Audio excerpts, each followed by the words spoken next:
Hi, this is Fredrik Ekdahl, and you're watching Legends of Reed. Hello and welcome back to Legends of Reed. I'm your host, Joanne Sukumaran, a bassoonist from Singapore. Welcome to the show, Fredrik. So nice to have you here. Thank you very much. It's very nice to be here. How are you doing today? I'm fine. I'm in a very hot Stockholm right now. We've had a lot of summer up here in the north of Europe, which is lovely because normally we don't get that much summer. So we are really enjoying it. Okay, so it sounds like it came early this year. It came really early. Let's see if it stays. Yeah. Okay. So I first met you in the summer academy in Vicinities in Oslo. And I had a very enjoyable time working with you in the master classes. So I wanted to invite you to the podcast today. So could we begin by you telling us how you started playing the bassoon? In Sweden, it's quite common to play, at least it used to be very common when you were in the second grade, basically, when you're 7, 8 years old, to play the soprano recorder. And you played it for a year in the class. And then 1 year later, you get to choose an instrument if you want to learn how to play an instrument. And this was very common, especially back in the 80s when I grew up, to play an instrument. Many children were doing it. So then anyway, the teacher I had for the soprano recorder, I liked her very much, but her main instrument was the bassoon. So I chose the bassoon because of this fantastic teacher, basically. Yeah. And that's how it all started. We interrupt this interview with a short message from our sponsor. I'm very pleased to inform you that this episode of Legends of Reed is brought to you exclusively by Tutti Fagotti. Tutti Fagotti is an international meeting point for all bassoonists, whether getting expert advice on choosing the ideal instrument, sourcing for the latest bassoon accessories, scores, or looking for excellent bassoon repair and overhaul.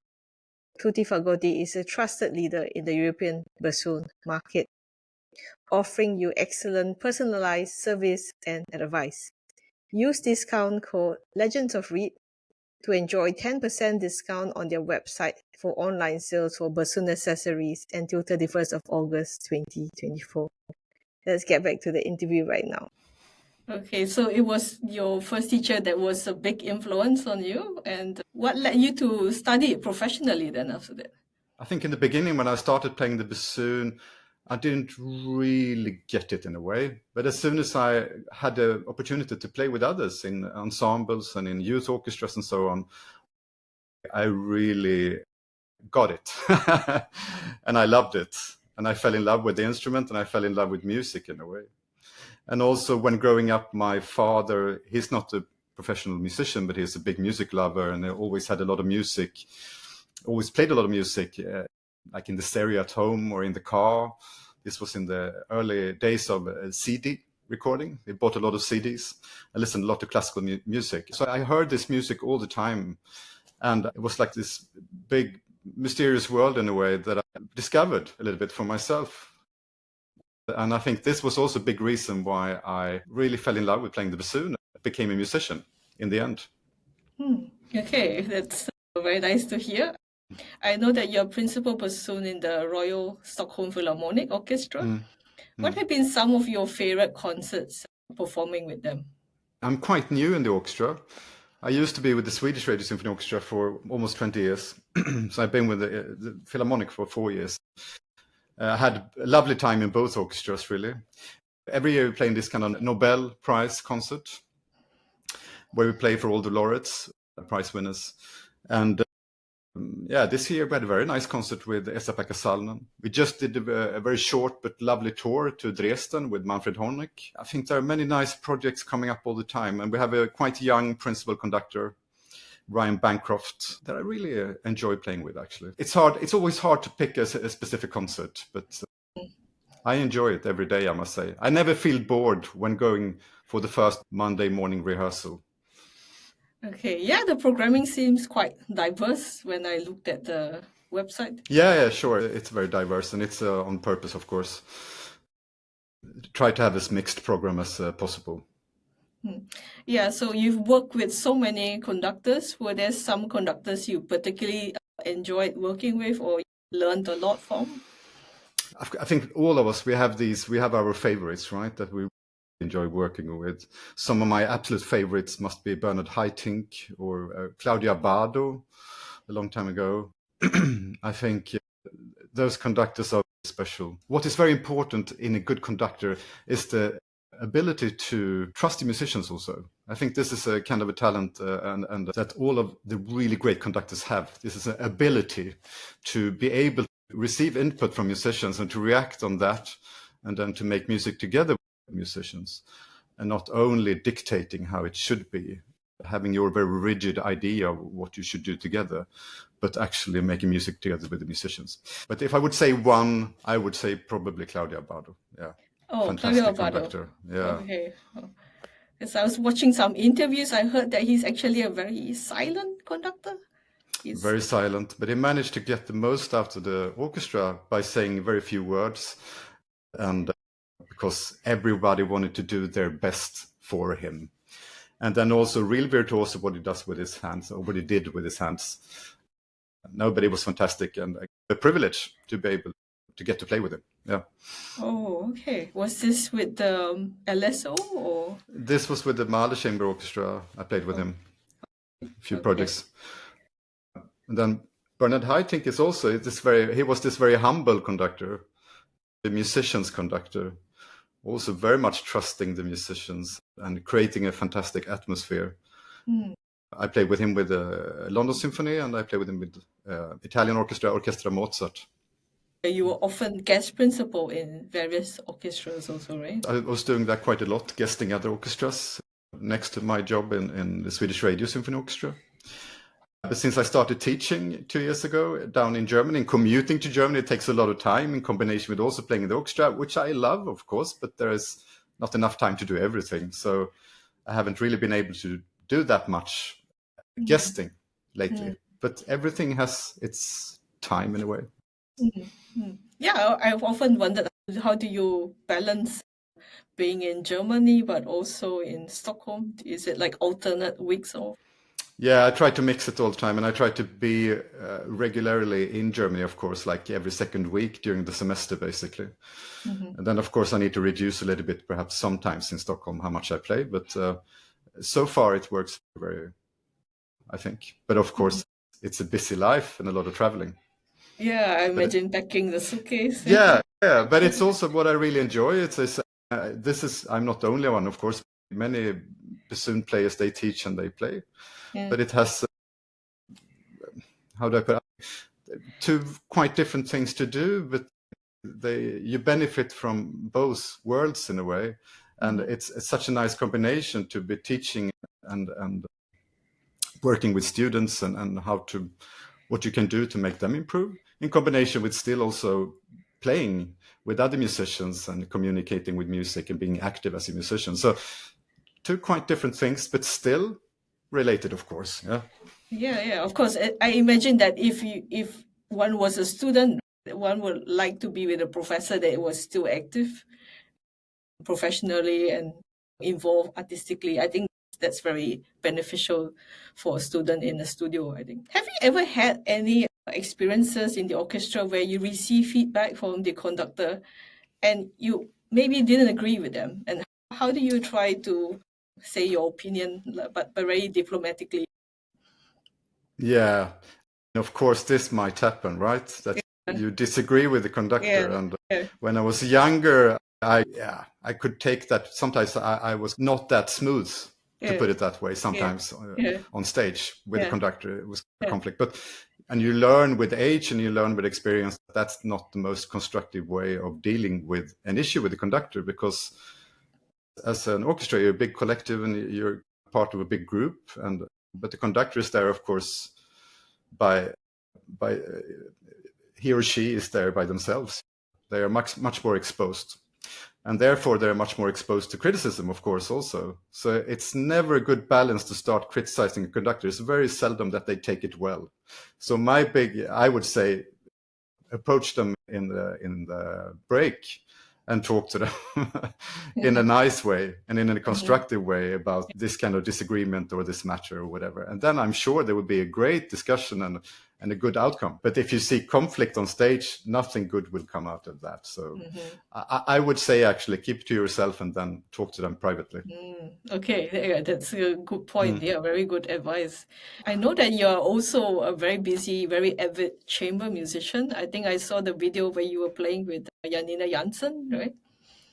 How is it like working with her and Martin Fröst? Yeah, I love playing chamber music. I think most musicians do, especially if you play a lot of big orchestra. I really enjoy playing in smaller format, and I also very much enjoy playing chamber orchestra. It's a different way of communicating than in the big orchestra, which also has fantastic benefits, of course, amazing repertoire and everything, the big orchestras. But it's the same with chamber music, of course. And I think what I love about playing chamber music is, of course, this very direct communication that you have when playing chamber music. And now you mentioned, Janine and Martin, that's in my resume. But I mean, if I'm going to take Janine, for example, I mean, she's a fantastic person and a great, fantastic human being. And of course, if you're playing chamber music with someone that's on such a crazy high level as she is, it's also a bit different, because if I take her, for example, she's very free when playing chamber music. So you need to be very prepared in order to also become less stuck musically and stuck with the music and being able to communicate on the same level. And I try to reach at least 5% of that freedom, and then I'm happy, to put it that way. But I think for me in general with music, it's always, if I'm well prepared, then it's easier for me to be more free musically. If I'm less prepared, I tend to get more stuck somehow. Stuck in the music, can't communicate as much, can't listen, can't take in as much. I see. And maybe you could describe your preparation process. You also do score study, or? Important to know the score, to know the whole score, to know all the parts. The bassoon part is just a very small part of the whole piece, of course, and you need to know the whole structure of the piece. Of course, it's always possible to have the bassoon part there and you find your way during the week, but I really think that one should, as an orchestra player, as an orchestra bassoon player, you should be prepared before you come there in Monday morning, for example, the first rehearsal. That the score, the harmonies, you know who you're playing with, it's also a visual thing. Sometimes you need to, what to look for and what to listen for. Okay, here I play with violas, here's with the cellos, here it's perhaps you have a small unison solo with the solo clarinet, for example, or there are many things to know in the score, and especially the whole structure of the music. So I think that's a very good advice. Study the score before you go to the first rehearsal, and then that will make a massive difference. I would like to thank our sponsor for making today's episode possible and introduce them in more detail. Tutti Fagotti is a specialist shop for bassoons and all related accessories. Nicholas Miller founded Tutti Fagotti with Jipping Tan in 2012. From beginner to professional models, they always have 50 to 60 bassoons and contrabassoons from 11 well-known manufacturers in stock. Their philosophy is to bring players and instruments together and guide customers in their search to find their bassoon. Their advice does not focus on a particular brand or price, but on exclusively finding a harmonious fit between player and instrument. In the heart of Hamburg, Tutti Fagotti has created a sweet shop by bassoonists for bassoonists. I personally visited the shop in 2018 for a masterclass and enjoyed the warm and friendly atmosphere there. It is truly a welcoming community. You can enjoy a 10% discount by using the discount code Legends of Reed for online purchase of bassoon accessories on their website until 31st of August 2024. Thanks so much for your sponsorship, Nicholas. Let's get back to the podcast right now. I see. So I know you also complement your work with being a soloist. I saw your recording sometimes, right? Yeah, occasionally. I think I'm mainly, I would say, orchestra and chamber music player. Yeah. Of course, but occasionally, yes, I do some solo projects, which is fun also. Something completely different. You need a balance. You need to do many different things. I think that's also always a challenge to find a balance in your life and also as a musician. And there, of course, it also comes in to play contemporary music. I see, yes. So, for example, when you were preparing the recording for the Saint-Saëns Bassoon Sonata, and you know that this is such a staple in the repertoire, then how do you approach it with a fresh opinion for recording? Yeah. It can be a challenge, and also like the Saint-Saëns Sonata has always, by tradition, been an audition piece here for orchestra auditions, just like the Mozart. And of course, it's a challenge if there's a piece that you always played in auditions, that it becomes like that you lose this kind of sense of the music. But that's why I also really enjoy playing the Saint-Saëns Sonata and the whole sonata in concerts. I always, since I was a student, I tried to play it as much as possible in concerts, because I think it's such a lovely piece of music. And I want to keep this kind of concert music experience, and not auditioning can be almost like sports sometimes. It would be horrible if the Saint-Saëns Sonata became like sport, right? Yeah. Yeah, but I think when you play the piece many times, of course, you know exactly how to prepare it. Okay, these scales I need to start a little bit earlier with, and to get, you know exactly what work that needs to be done in order to make it work. But then, of course, very often you play with a different pianist. For example, if you play it in concert, you play in a venue, and there's an audience there, and it's the interaction with the audience, and all of this inspires us and inspires me, I think, to play differently from time to time. See, yeah. Because when I listened to your recent recording, it sounded as if it was almost done in one take. Was it several takes? Or no, it was a few takes, but all of the takes were just run-throughs. You need to film it like in at once, like a whole take. There were like a few run-throughs. Yeah. Yeah, it was a really beautiful sound, and the musicality were like really all came together. Yeah. Yeah. Thank you. Yeah. Okay. So I know that you also have a liking for contemporary music, right? And in 2022, you recorded this bassoon concerto, Vicinities, right? Could you tell us a bit more about that? I think that's quite fascinating. Yeah. Yeah, the piece, of course, it's a piece inspired by Japanese music by Swedish composer Jesper Nordin. So there are three very different movements. And I think when working with a composer, it's to start with, why do we play contemporary music, right? And I think as a bassoon player, I think it's the easy answer, of course, or the most obvious answer would be that we need to expand our repertoire. I think it's quite limited, and of course, the more we can make it bigger, the repertoire, the better, of course. And in this process, when playing contemporary music, and this can be a bit different, I find it from time to time. Some composers, they like to just do their own thing. They write the piece, and then they come with a finished piece to you. Play this, and then perhaps you can discuss a few details. But I really enjoy when I can have the possibility to be involved in the process. And it's a collaboration, of course, where you're definitely involved in the composition, in the whole process of composing a piece. This concerto by Jesper Nordin is one of the biggest issues when you play with a big orchestra as a soloist, as a bassoon player, of course, is the balance, that you're audible. It's not the loudest instrument, the bassoon. And so if a composer can't really make it work balance-wise, it will never work. It doesn't matter if you're the loudest bassoon player on the planet. Still, if there's a lot of brass, if it's really thick, for example, you won't be heard. But he discussed this very, very much when he composed this piece. And so sometimes, for example, the second movement is inspired by a chamber music festival that he went to in Japan. So it's a lot just a bassoon and together with the concertmaster and some other instruments, and it's very transparent how it's written.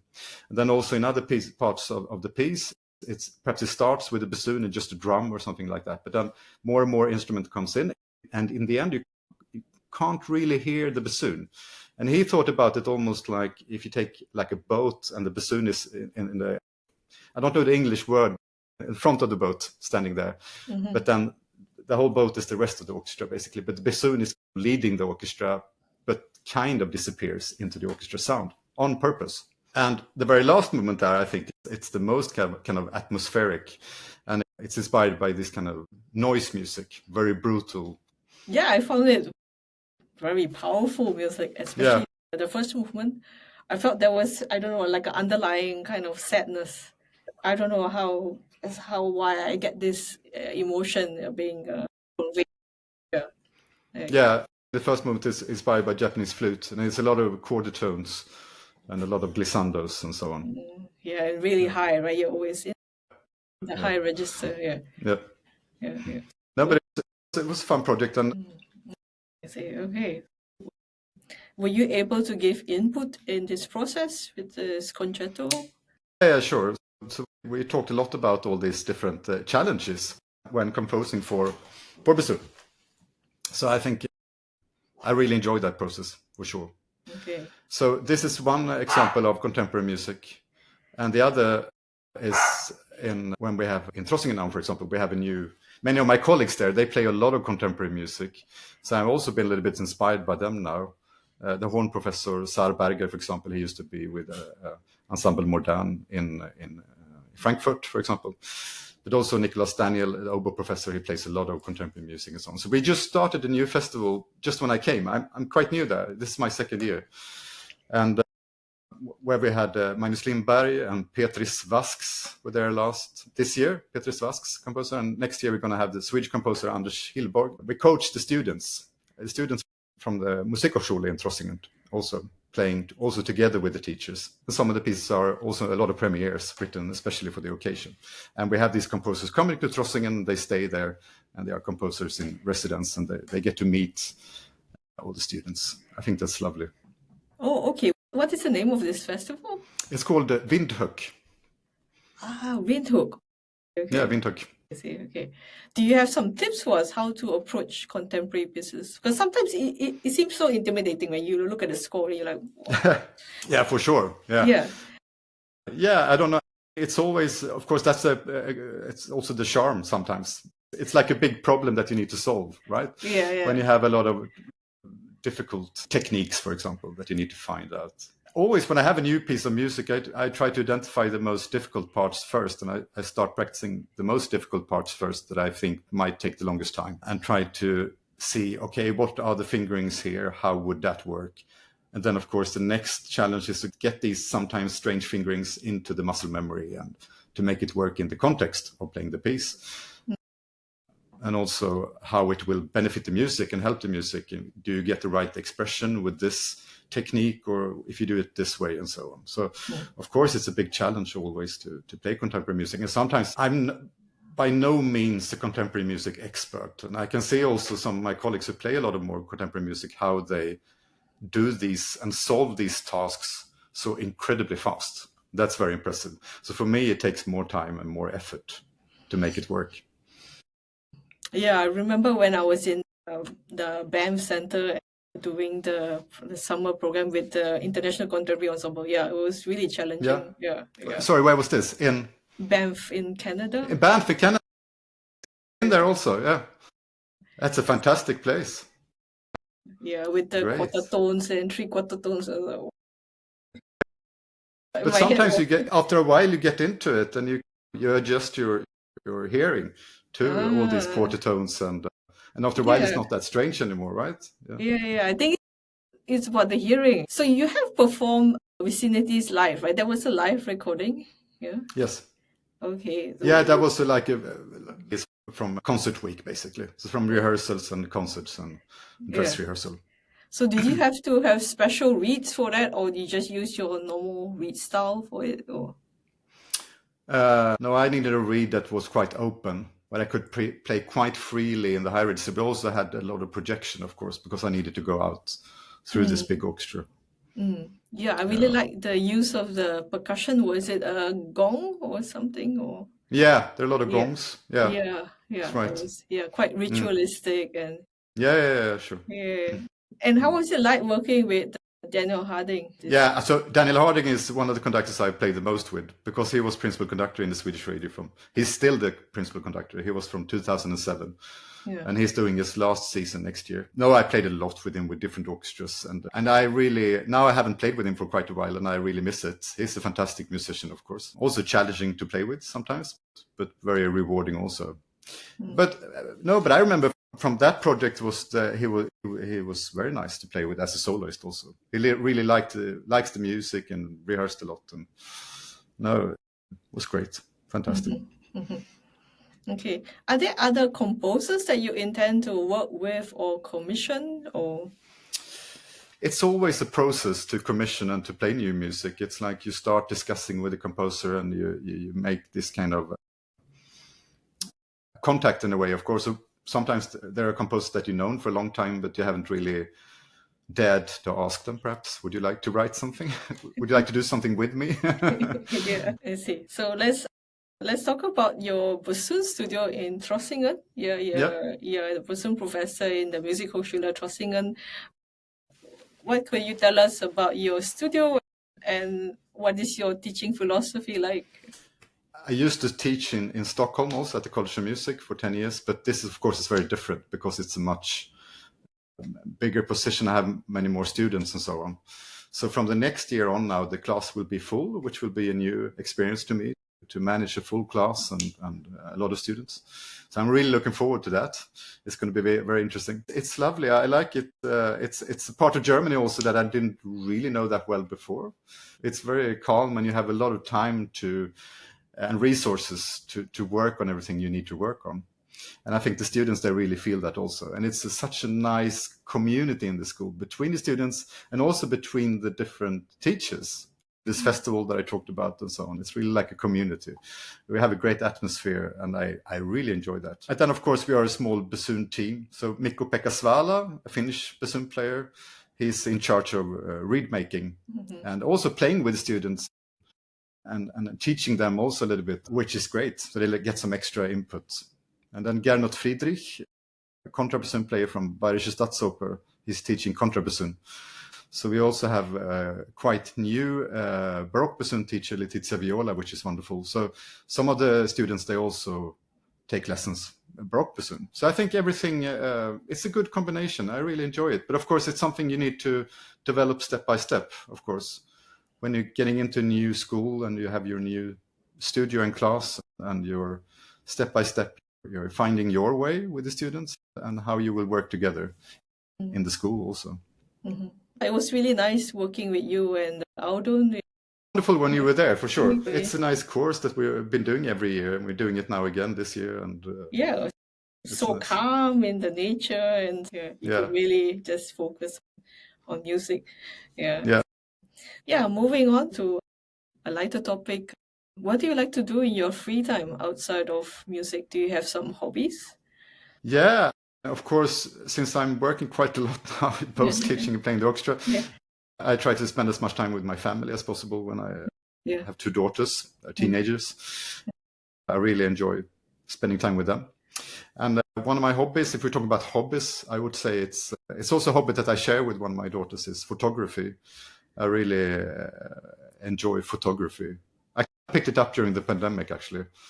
But it's something we do together sometimes. We're out taking photographs. Oh, okay. But I enjoy that. It's something completely different to what we do normally, but still something a bit artistic.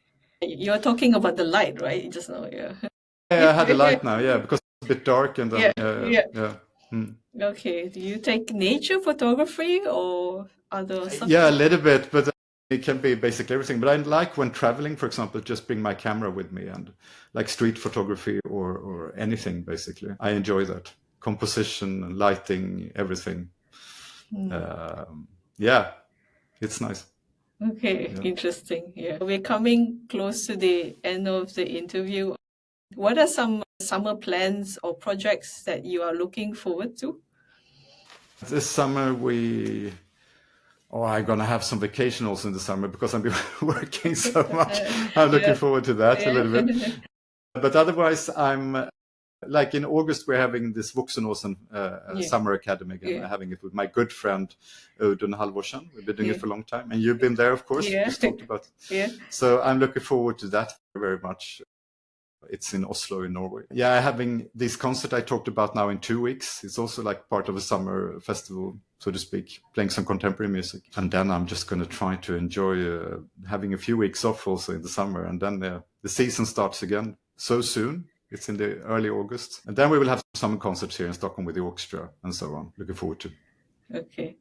And last but not least, if you could leave a question for the next guest, what would you say? Perhaps they can talk a little about their motivation and what keeps them motivated and what will keep them motivated through their whole career. Okay, yeah, I like this question. Yeah, thanks so much for your time and input. It's been great to talk to you today. Thank you. Thank you for having me.